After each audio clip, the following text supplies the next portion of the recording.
नमस्कार मंडळी, स्वागत आहे तुमचं कुक विथ पूजामध्ये। आज इथे आपण बाहेर मिळतो अगदी तसा तवा पुलाव बनवणार आहोत। पण तवा प्रत्येकाकडे काय होतं, एवढा मोठा तवा अवेलेबल नसतो, तर तोच पुलाव आपण कढईमध्ये कसा बनवायचा ते झटपट पाहणार आहोत। आणि गाडीवरचा पुलाव कुणाला आवडत नाही, सगळ्यांनाच आवडतो। मला तर एवढा आवडतो पुलाव, म्हटलं की मला आवडतो, कसाही असो तो। तर जेवढ्या भाज्या अवेलेबल आहेत आपल्या घरात त्यामध्येच आपण बनवणार आहे, पण अगदी बाहेरची चव लागेल तुम्हाला। आणि एक सिक्रेट इन्ग्रेडियंट्स वापरणार आहे आपण, तो म्हणजे एक मसाला आहे। तर मी तुम्हाला व्हिडिओमध्ये नक्की सांगेल। चला तर सुरू करूया। आणि दिसतो कसा मला कमेंटमध्ये नक्की सांगा बरं। तर एक पातेलं घ्यायचं किंवा कोणतंही भांडं घ्या, त्यामध्ये 1 ग्लास बासमती तांदूळ घेतला आहे। आता तुमच्या माणसांची क्वांटिटी किती आहे त्याच्यावर अवलंबून आहे। मी 3 ते 4 माणसांसाठी हे बनवते आहे, तर मला 1 ग्लासचा पुलाव भरपूर होतो, कारण आपण यामध्ये भाज्या पण ॲड करणार आहेत, तर त्या मानाने तो भरपूर पुलाव होऊन जातो। तुम्ही साईड डिश म्हणून बनवत असाल तरी चालेल, आणि जर फक्त पुलाव बनवता तर तुम्हाला क्वांटिटी जास्त ठेवावी लागेल। तर अशा पद्धतीने भाज्या थोड्याशा कापून घेतल्या, शिमला मिरची, कांदा, टोमॅटो, अद्रक, लसूण हे असं सगळं ठेचून घेतलं मी। तुमच्याकडे जेवढ्या भाज्या अवेलेबल असतील ना तेवढ्या घालायच्या। तर इथे आता कढईमध्ये तेल घालायचं। इथे मी कढईमध्ये बनवते आहे, कारण माझ्याकडे तरी एवढा मोठा तवा नाही आहे। तेल घातलं की बटर खूप महत्त्वाचं आहे, हे एक आपलं सिक्रेट इन्ग्रेडियंट्स आहे। आणि अजून पुढे तुम्हाला सांगते, बटरने पुलावला एवढी भारी टेस्ट येते काय म्हणून सांगू तुम्हाला। त्यानंतर थोडेसे खडे मसाले घालायचे, जिरे घालायचे। मी इथे फक्त 1 ते 1.5 तेजपत्ता आणि थोडीशी दालचिनी वापरली आहे।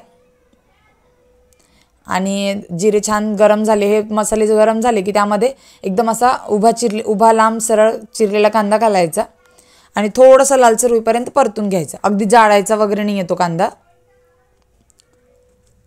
आता हे छान असं परतलं की यामध्ये अद्रक लसूणची पेस्ट घालायची। मी पेस्ट घरी बनवली आहे, तुम्ही विकतची घालू शकता किंवा मिक्सरला फिरवू शकता, मी खलबत्त्यामध्ये केलेली आहे। त्यानंतर एक बारीक चिरलेला टोमॅटो घालायचा, शिमला मिरची घालायची। शिमला मिरची अशा पद्धतीनेच चिरायची, जास्त बारीक चिरायची नाही। तुम्हाला तुमची इथे जर खात नसेल कोणी शिमला मिरची तर मग मिक्सरमधून काढली तरी काही हरकत नाही आहे, पण मीडियमच चिरायची। त्यानंतर यामध्ये हळद घातली आहे, चवीनुसार लाल तिखट घालायचं, थोडीशी काश्मीरी लाल मिरची घालायची, म्हणजे आणि पुलावला कलर अगदी मस्त येतो। आणि हा आहे आपला सिक्रेट इन्ग्रेडियंट्स म्हणजे किचन किंग मसाला। वा, एक नंबर चव येते, कोणत्याही पदार्थात घाला तुम्ही। मला तो खूप आवडतो हा मसाला, कारण कोणत्याही पदार्थात घातलं की त्याची टेस्ट बदलते आणि एक नंबर चव येते त्याला। कोणत्याही दुकानात वगैरे अवेलेबल असेल हा मसाला।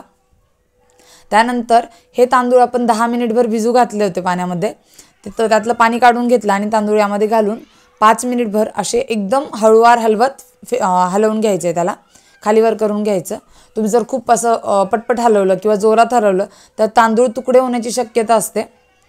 चवीनुसार मीठ घालायचं यामध्ये। आणि नंतर आपण इथे 1 ग्लास तांदूळ घेतलेले आहे, तर त्या मेजरमेंटने घेतलं तर दीड ते 2 ग्लास पाणी आपल्याला इथे लागतं। तुम्ही कुकरमध्ये बनवत असाल तर 1.5 ग्लास पुरेसं आहे, कढईत बनवताय तर 1.25 ग्लास किंवा जास्तीत जास्त 2 ग्लास। आणि आता हे पाणी टाकून इथे आपण घेतलं आहे।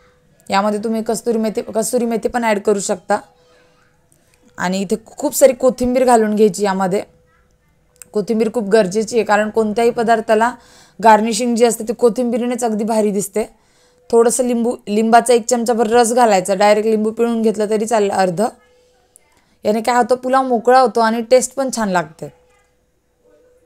आणि आता इथे थोडंसं आपण मिक्स करून घेऊया आणि झाकण ठेवून आपल्याला 10 ते 12 मिनटं या पुलावला अजिबात पाहायचं नाही आहे, मस्त पॅक झाकण ठेवायचं। तुमच्याकडे जर म्हणजे कढईचंच वरतून झाकण वगैरे असेल तर बेस्ट आहे, नसेल तर आपलं जे रेग्युलर ताट वगैरे आहे तर ते ठेवू शकता तुम्ही।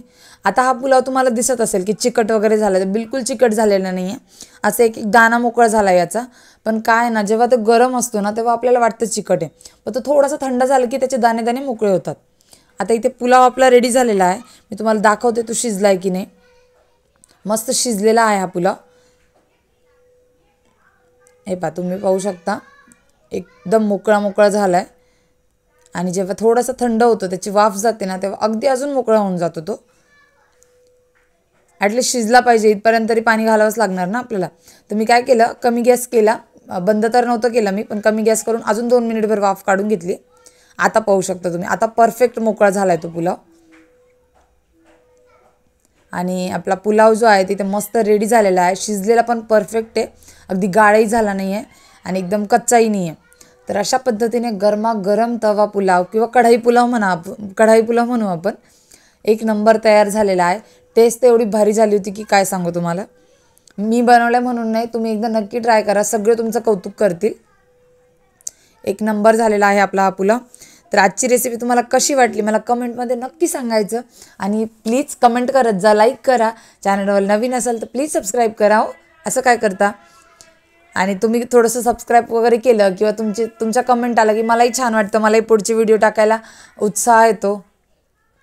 तर वा, काय छान दिसतोय पुलाव. तुम्हाला पण खायची इच्छा झाली की नाही गरम गरम पुलाव, या तर मग आपण सगळे मिळून खाऊया. आणि पुढच्या वेळेस जेव्हा पुलाव बनवायचा विचार येईल ना, तर अशा पद्धतीने पुलाव नक्की एकदा तरी बनवून पहा, तुम्हाला सगळ्यांना आवडेल. आणि सारखं तुम्ही आठवड्यातून 1-2 वेळा तरी हा पुलाव बनवणार म्हणजे बनवणार. चला तर भेटूया अशाच नेक्स्ट रेसिपीमध्ये. तोपर्यंत बाय.